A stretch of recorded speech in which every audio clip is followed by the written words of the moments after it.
Bharat New Zealand चीन पर निर्भरता कम करने में मदद कर सकता है। एक नई ट्रेड रिपोर्ट जीटीआरआई के मुताबिक भारत अपने निर्यात को बढ़ाकर न्यूजीलैंड को चीन पर उसकी आयात निर्भरता कम करने में मदद कर सकता है। 2024-25 में न्यूजीलैंड ने चीन से लगभग $10 अरब का सामान आयात किया, जबकि भारत से मात्र $711 मिलियन का आयात हुआ था, यानी भारत की हिस्सेदारी अभी बेहद कम है। रिपोर्ट कहती है कि कृषि, पेट्रोलियम, दवा, परिधान, इलेक्ट्रॉनिक्स, ऑटो जैसे कई क्षेत्रों में भारत के निर्यात में वृद्धि की ताकत है और इससे न्यूजीलैंड चीन पर अपनी निर्भरता कम कर सकता है। मौका: भारत न्यूजीलैंड के बीच हाल ही में मुक्त व्यापार समझौता एफटीए भी हुआ है, जो व्यापार को और सुगम बनाने में मदद करेगा।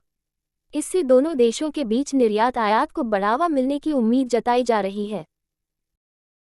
भारत को 2026 के लिए किम्बर्ली प्रक्रिया प्रोसेस की अध्यक्षता मिली। भारत को 1 जनवरी 2026 से किम्बर्ली प्रक्रिया प्रोसेस सर्टिफिकेशन स्कीम केपी का अध्यक्ष देश चुना गया है, जो दुनिया भर में हीरे के कॉन्फ्लिक्ट डायमंड्स यानी संघर्ष से जुड़े हीरों के व्यापार को रोकने का वैश्विक मंच है। ये निर्णय केपी प्लेनरी में सर्वसम्मति से लिया गया। भारत इससे पहले 2 बार इस कार्य की अध्यक्षता कर चुका है। केपी एक संयुक्त पहल है जिसमें सरकारें, हीरा उद्योग और नागरिक समाज शामिल हैं। इसका लक्ष्य है कि ऐसे हीरे जिनका इस्तेमाल सशस्त्र संघर्षों को वित्त पोषित करने में होता है, वे वैश्विक बाजारों में न जाएं। भारत के नेतृत्व का समय वैश्विक हीरा व्यापार में पारदर्शिता, डिजिटल प्रमाणन, ट्रेसबिलिटी और उपभोक्ता विश्वास को बढ़ाने पर केंद्रित होगा। वाणिज्य एवं उद्योग मंत्री पीयूष गोयल ने कहा कि भारत की इस नियुक्ति से अंतर्राष्ट्रीय स्तर पर उसकी व्यापार में ईमानदारी और पारदर्शिता पर भरोसा दिखता है। किम्बर्ली प्रक्रिया में आज लगभग 60 सदस्य देश शामिल हैं, जो दुनिया के लगभग 99% कच्चे हीरे के व्यापार को नियंत्रित करते हैं। ईडी ने 5 राज्यों में डिजिटल अरेस्ट मामले में बड़े स्तर पर छापेमारी की।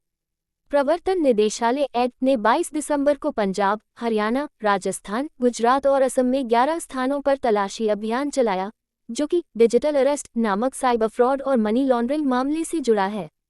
इस मामले में लुधियाना के जाने माने उद्योगपति एस.पी. ओसवाल को ठगी के माध्यम से करीब 7 करोड़ रुपए का नुकसान पहुंचाया गया था।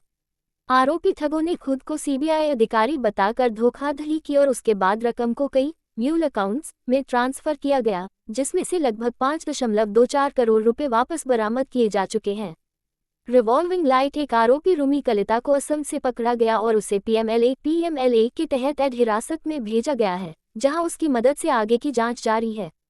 एड ने तलाशी के दौरान आपत्तिजनक दस्तावेज और डिजिटल उपकरण भी जब्त किए हैं, जो मामले की आगे